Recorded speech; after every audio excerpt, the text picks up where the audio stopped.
अस्सलाम वालेकुम everybody, this is Sikandar time financial. I hope you are doing fine and learning with us. Channel को subscribe कर लीजिएगा, साथ लगे बेल आइकन भी प्रेस कर दीजिएगा। Synthesis time sensitive content video के डिस्क्रिप्शन में तमाम लिंक्स दिए गए हैं, Twitter, Instagram, Facebook. You can join us over there as well for timely news in that regards. और व्हाट्सएप ग्रुप भी है, उसको भी आप ज्वाइन कर सकते हैं इफ यू वांट।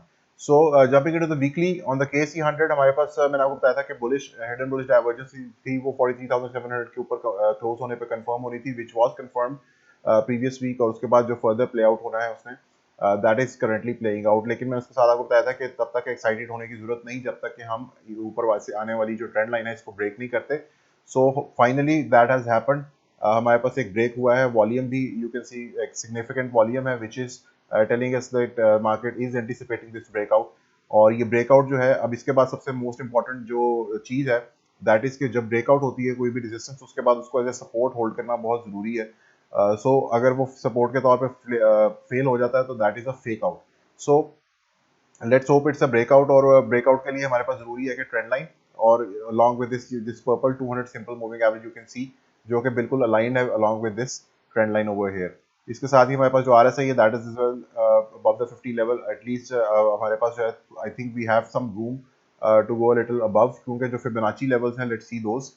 हमारे पास जो लास्ट बेरिश रिट्रेसमेंट में फिबोनाची लेवल्स में आते हैं, that is the 0.618. The moment we close above 0.618, that is when the market gets bullish again. So let's see कि हमारे पास जो retest है of this support, of this resistance turned support, उसका वो retest जो है वो पहले 0.618 को अबूर करने के बाद पहले आता है या उसके बाद आता है। क्योंकि अगर बाद में आए तो that is again going to convert some confusion into the market, जिसमें हमारे पास 0.618 जो है उसको मैंने क्योंकि मैं आपको प्रीवियसली बताता आया हूँ हमेशा से कि जब भी कोई मार्केट जब बॉटम आउट होती है उसके बाद दोबारा रिट्रेस करती है, तो उसमें क्या होता है कि द फर्स्ट पॉइंट इज कि आपके पास जो 0.236 है, this is a bearish bounce.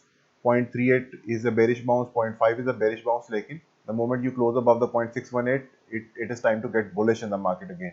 सो 0.618 अबूर होने का मतलब है 46,594 लेवल। एक दफा अगर अबूर हो जाता है तो उसके बाद अगर किसी किस्म का पुल बैक आता है तो that would be of a consideration, कि जिसमें हमारे पास वो उसको पुल बैक कंसिडर किया जाए, ना कि मार्केट का दोबारा से एक लोअर हाई कंसिडर करने के बाद मार्केट दोबारा से जो है वो डाउन ट्रेंड में चली जाए। सो बेहतर ही होगा कि 0.618 को जो है ब्रेक कर लिया जाए, क्योंकि उसमें हमारे पास जो लास्ट हमारा जो स्पाइक आया था ओवर हेयर वो भी अबूर हो जाएगा। क्योंकि अगर हमारे पास यहीं पर मार्केट रिटेस्ट के लिए आती है दोबारा नीचे, तो व्हाट विल हैपन कि that for that time period एक कंफ्यूजन रहेगी और उसमें इसको लोअर हाई ही कंसीडर किया जाएगा। ऑल दो कि हमारे पास रेजिस्टेंस जो है वो ब्रेकआउट हुई है, उसके बावजूद हमारे पास जो प्रीवियस स्पाइक हाई है उसको ब्रेक करना जरूरी है। विच मीन्स कि एटलीस्ट अगर 0.618 नहीं भी रीच होता तो 46,330 पॉइंट्स का जो लेवल एटलीस्ट उसके ऊपर एक बॉडी क्लोज होना चाहिए on a daily time frame. So having said that, जो हमारे पास शॉर्टर टर्म टाइम फ्रेम है उसमें चल के देखते हैं if we can find any divergences over there, क्योंकि शॉर्टर टर्म में सबसे पहले डाइवर्जेंस फॉर्म होती है। सो फॉर नाउ हमारे पास किसी किस्म की डाइवर्जेंस फिलहाल नहीं है, which is a very good sign, जिसका मतलब है कि एक लेजिटिमेट ब्रेकआउट है और डाइवर्जेंसेस जो है वो अभी फॉर्म नहीं हो रही, विच मीन्स कि हमारे पास थोड़ी सी और पुश मार्केट ऊपर की तरफ दे सकती है। और वो ऊपर की तरफ 0.618 जो है that is the important level which is at 46,594 approximately.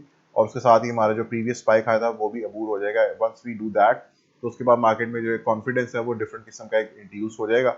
Plus यहाँ पे ये जरूर याद रखिएगा कि हमारे पास इस वक्त फंडामेंटली कुछ चीज़ें जो चल रही हैं दैट इज़ वेरी अनसर्टेन। और ये ब्रेकआउट भी हमें अनसर्टेनिटी के जब बादल थोड़े से छटे हैं उसके बाद ही ब्रेकआउट देखने को मिला है। So any kind of you know further आप कह लें कि मुल्क में अगर क्योटिक सिचुएशन रहती है तो of course this breakout can turn into a fake out at any time. Beware of that. जो टेक्निकली स्पीकिंग हमारे पास डाइवर्जेंसेस फिलहाल नहीं है, which is a good sign on the daily time frame as well and on the shorter ones as well। तो उसमें हमारे पास क्या हो सकता है कि हमारे पास फर्दर थोड़ी सी कंटिन्यूटी ऊपर की तरफ मूव में आ सकती है। 0.618 के ऊपर से आ जाए तो बेटर है। अगर नहीं भी आती 0.618 के ऊपर से, तो याद रखिएगा कि ये जो की लेवल है this is going to be the most important level which is somewhere around at 45,600 और 600 और 700 पॉइंट्स अप्रॉक्सीमेटली, जो हमारे पास 200 सिंपल मूविंग एवरेज और उसके साथ ही अलाइंड है ऑन दिस ट्रेंड लाइन, जो हमारे पास पहले रेजिस्टेंस थी और अब सपोर्ट के तौर पे उसको होल्ड करना जरूरी है। So this is it for today. Thank you so much. अल्लाह हाफिज़।